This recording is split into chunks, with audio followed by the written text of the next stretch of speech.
नमस्कार दोस्तों, मैं हूं डॉक्टर भूपेश और एक बार फिर आपके सामने हाज़िर हूं। देखिए, मुझे बहुत सारे कमेंट्स आ रहे हैं, बहुत सारे मैसेजेस आ रहे हैं कि मैं ये जो जो पैरानॉर्मल एक्सपेरिमेंट कर रहे हैं मिस्टर स्टीव हफ हैं या धुतरे गुरुजी हैं या जो भी हैं, इस तरीके के पैरानॉर्मल एक्सपेरिमेंट कर रहे हैं तो मैं उस पर कुछ बोलूँ। देखिए, मैं हालांकि एक साइंटिस्ट हूँ और मैं साइंस की बेसिस पर ही कुछ बोल सकता हूँ। ऐसा नहीं कि मैं बिलीव नहीं करता या मैं आपके बिलीव को हर्ट करना चाहता हूँ। डेफिनेटली ये पॉसिबल है। देखिए, जिस तरीके से चमगादड़ जो होते हैं वो एक अलग फ्रीक्वेंसी पर साउंड को सुनते हैं। जो जो डॉग्स होते हैं या अलग जानवर होते हैं वो एक अलग फ्रीक्वेंसी पर साउंड को सुनते हैं। तो ये सब साउंड वेव्स हैं। अगर वो एक एक्सपेरिमेंट कर रहे हैं अपने किसी इंस्ट्रूमेंट से, तो मैं इसको इसलिए पूरी तरह से गलत नहीं ठहरा सकता क्योंकि वो एक डिफरेंट फ्रीक्वेंसी पर उस उनको साउंड वेव्स को रिकॉर्ड करते हैं या सुनने की कोशिश करते हैं जो नॉर्मल ह्यूमन फ्रीक्वेंसी के अकॉर्डिंग नहीं है, जिसको हम नहीं सुन सकते विदाउट एनी एड, तो हम स्प्लिट बॉक्स कहते हैं। तो वो डिफरेंट फ्रीक्वेंसी पे सेट करके उसको उन साउंड वेव्स को, जो साउंड वेव्स आ रही हैं उनको ऑडिबल साउंड वेव्स में कन्वर्ट करते हैं। ये बिल्कुल पॉसिबल हो सकता है। बाकी इससे ज़्यादा मैं इस बारे में कुछ नहीं कह सकता। और थोड़ा सा आप भी इसको सर्च करिए। देखिए, जितना मैंने फिजिक्स को पढ़ा है उतना ये है कि हम किसी भी अनऑडिबल साउंड वेव्स को हम ऑडिबल साउंड वेव्स में कन्वर्ट कर सकते हैं ऐसे इंस्ट्रूमेंट के थ्रू। तो चलिए आगे बढ़ते हैं। जो मैं आपसे जो बात करने जा रहा हूँ, जो मैं जिसके लिए मैं यहाँ आया हूँ उस पर हम बात करते हैं। तो देखिए, ये मैंने एक आर्टिकल जो है ये मैंने देखा था, आप यहाँ देख सकते हैं। मैंने अखबार का नाम छुपाया हुआ है, मुंबई का ही एक अखबार है, ठीक है ना। उसमें जो मुंबई के, जो महाराष्ट्र के होम मिनिस्टर हैं, उन्होंने कहा है कि CBI probe not needed in Sushant Singh case. और उन्होंने बहुत सारे अपने हवाले दिए हैं कि क्यों ज़रूरत नहीं है, कोई फाउल प्ले नहीं है। तो सबसे पहले तो हम यहाँ रिया चक्रवर्ती जी की ये बात करते हैं, जिन्होंने पहले अपना स्टेटमेंट दिया था और उसके बाद उनका एक ट्वीट आया अमित शाह जी के लिए कि वो सीबीआई इंक्वायरी इसमें चाहती हैं, जो कि लगभग एक महीने बाद उनका ये ट्वीट आता है। इस इंसिडेंट के होने के एक महीने बाद ये ट्वीट आता है। तो आखिर इतने दिनों के बाद उन्हें ये बात याद आई कि उनको ये रिक्वायरमेंट है सीबीआई की।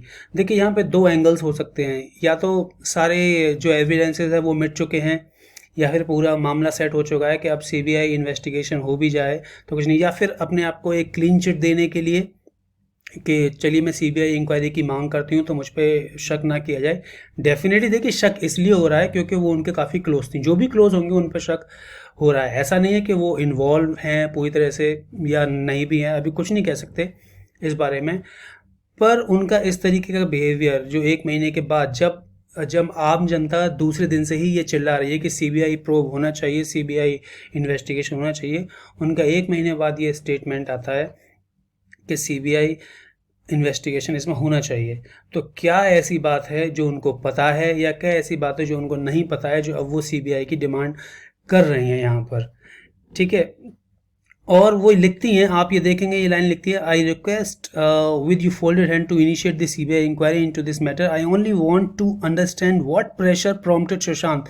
क्या उनको ये नहीं पता है कि क्या प्रेशर था सुशांत पे, जब वो ये जानती हैं कि वो डिप्रेशन में थे या इस तरीके की बातें आ रही थी और वो उनको डॉक्टर के पास भी लेके जाती हैं, उसके बाद भी वो ये संदेह जता रही हैं कि I only want to understand what pressure prompted Sushant to take this step.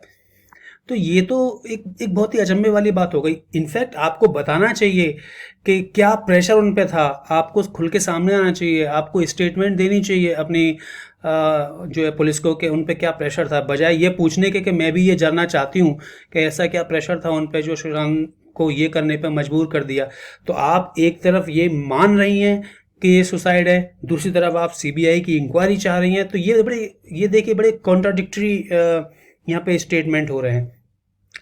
अगर मैं ये मानता हूँ कि ये सुसाइड है तो मैं सीबीआई की इंक्वायरी क्यों चाहता हूँ, और अगर मैं ये मानता हूँ कि ये सुसाइड नहीं है तभी मैं सीबीआई की इंक्वायरी चाहूँगा। तो ये कॉन्ट्राडिक्टरी यहाँ पर स्टेटमेंट है। आप लोग भी समझने की कोशिश कीजिए। मैंने इसको बार बार सोचा, समझा, पढ़ा और उसके बाद मैं इस नतीजे पर पहुँचा।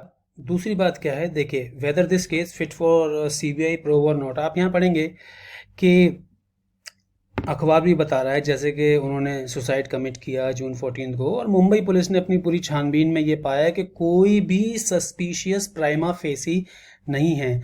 तो आप मुझे ये बताइए प्लीज़, जो भी लोग इस केस को सॉल्व कर रहे हैं, जो मुंबई पुलिस वाले हैं, आपको कोई सस्पिशियस प्राइमा फेसी नहीं लगती?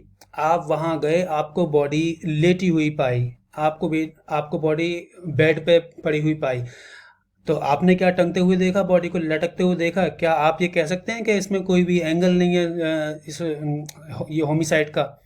आप बताइए, आपकी प्राइमा फेसी, मैं आपकी प्राइमा फेसी के ऊपर बात कर रहा हूँ, तो आपने किस एंगल से बोल दिया कि इसमें कोई भी प्राइमा फेसी एंगल आपको लग ही नहीं रहा है होमिसाइड का और सीबीआई प्रोब नहीं चाहिए? तो आपने बिल्कुल, इतने अच्छे इन्वेस्टिगेटर्स हैं आप, बहुत बहुत जगह से आपकी पोस्टिंग होके आए होंगे डेफिनेटली, तो आपने केवल बॉडी को लेटा हुआ देखकर ये पता लगा लिया ये सुसाइड है, जैसे कि लोगों ने स्टेटमेंट बोला। ठीक है, चाबी वाले के स्टेटमेंट बदले, चाबी वाला स्टेटमेंट बदल रहा है। पहले वो बोल रहा है कि दरवाजे से छेड़खानी नहीं की गई थी, फिर कोई बोल रहा है कि दरवाजे से छेड़खानी की गई थी, दरवाज़ा तोड़ा गया था। पहले एक रिपोर्टर बोल रहा है कि दरवाज़ा तोड़ा गया था, पहले आप ही के किसी टीम मेंबर ने बोला कि दरवाज़ा तोड़ा गया था, फिर एक इलेक्ट्रॉनिक की बनाई गई, और मोबाइल की जो डिटेल्स हैं, जो मोबाइल डिटेल्स है कि वो 10:15 से 10:45 तक वो ऑनलाइन थे, अपने अपने आर्टिकल सर्च कर रहे थे। पोस्टमार्टम रिपोर्ट कह रही है कि 10 से 10:30 के बीच उनकी मौत हो चुकी। उसके बाद लिगेचर मार्क से नहीं मिल रहे हैं। उसके बाद भी अगर आप ये कह रहे हैं कोई फाउल प्ले नहीं लग रहा है, तो बड़े आश्चर्य की बात है, भी फाउल प्ले यहाँ पे नहीं लग रहा है, और सीधे आप बोल रहे हैं postmortem report also confirm death by hanging. Death by hanging, इसमें ये नहीं लिखा suicidal hanging, homicidal hanging, death by hanging. तो कैसी हैंगिंग?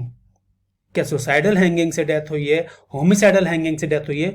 तो डॉक्टर्स ने इसका मतलब, अगर पोस्टमार्टम में क्लियर नहीं है, देखिए मैंने पोस्टमार्टम रिपोर्ट नहीं देखी है, अगर पोस्टमार्टम में क्लियर नहीं है तो इसका मतलब तो डॉक्टरों ने अपना बिल्कुल पर्दा साफ कर लिया कि सुसाइडल हैंगिंग है या होमिसाइडल हैंगिंग है।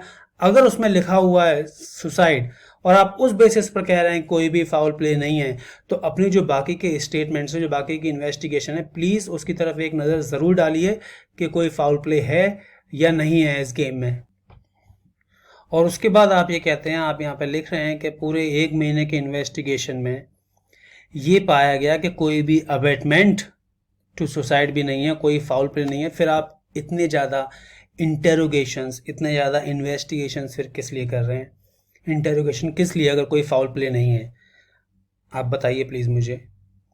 छोड़ दीजिए इंटेरोगेशन, कोई फाउल प्ले नहीं है, आपने केस क्लोज कर दिया, और आपने केस क्लोज कर दिया तो आप बंद कीजिए। अब बाकी देश की जनता को ये निर्धारित करने दीजिए कि आगे क्या करना है। ठीक है, तो ये बहुत ही ज़्यादा देखिए कॉन्ट्राडिक्टरी स्टेटमेंट है। और जो भी इसके रिपोर्टर है, हालांकि मैंने यहाँ नाम छुपाया हुआ है रिपोर्टर का, देखिए प्लीज़ आप कोई भी स्टेटमेंट बोलने से पहले, बनाने से पहले आप कॉन्क्रीट कुछ रखा करिए।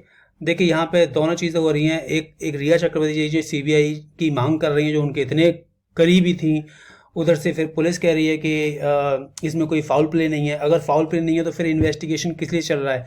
ये कंफर्म करने के लिए कि फाउल प्ले नहीं है। जब आपने कंफर्म कर ही दिया तो फिर इन्वेस्टिगेशन की इसमें कोई आगे आवश्यकता नहीं है। चलिए आगे चलते हैं, देखते हैं। अब देखिए ये मैंने एक वीडियो से स्क्रीनशॉट लिया है, जहां पर ये एक बंदा वीडियो बना रहा है, वीडियो शूट कर रहा है। ये अपने आप में कोई आश्चर्य की बात नहीं है, आप ये देख सकते हैं। खैर इसने जो ड्रेस पहनी हुई है इस समय, वो एक मेडिकल ड्रेस है, या तो ये पेशेंट हैं कहीं, या फिर ये कोई मेडिकल स्टाफ हैं, तो ये हो सकते हैं। और उसके बाद ये अपनी जो है वीडियो शूट कर रहे हैं, उनकी वीडियो शूट कर रहे हैं। प्रॉब्लम यहाँ ये उनकी वीडियो शूट कर रहे हैं ये नहीं है, प्रॉब्लम यहाँ ये है कि इनकी वीडियो किसने शूट की, इनको वीडियो बनाते हुए किसने देखा, और उस समय उस पर किसी ने एक्शन क्यों नहीं लिया कि ये कैसे वीडियो शूट कर रहे हैं। ठीक है, प्रॉब्लम ये है, क्या ये वही बंदा इनकी वीडियो शूट कर रहा है जो स्टार्टिंग से ही सारी वीडियो शूट कर रहा था? यहाँ पर क्वेश्चन ये है।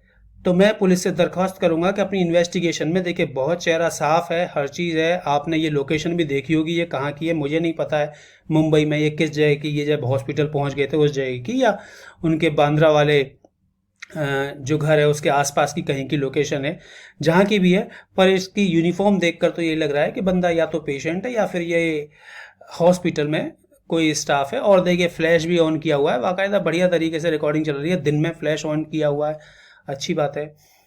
पर प्रॉब्लम सबसे बड़ी ये है यहाँ पर कि इनकी वीडियो किसने शूट की और फिर क्या एक्शन लिया गया उस वीडियो शूट करने पर। क्या ये चोरी छुपे कर रहे हैं या ये देखने की पूरी वीडियो किसी ने शूट की। और ये वीडियो देखिए, ये एक ही वीडियो का पार्ट है, जो वीडियो जब एम्बुलेंस से ले जाया जा रहा है, जो भी आप वीडियो बार बार देखेंगे तो आपको ये महाशय जी दिखाई देंगे। तो आप प्लीज़ इस पर अपने विचार ज़रूर रखिए, जो भी इस वीडियो को देख रहे हैं।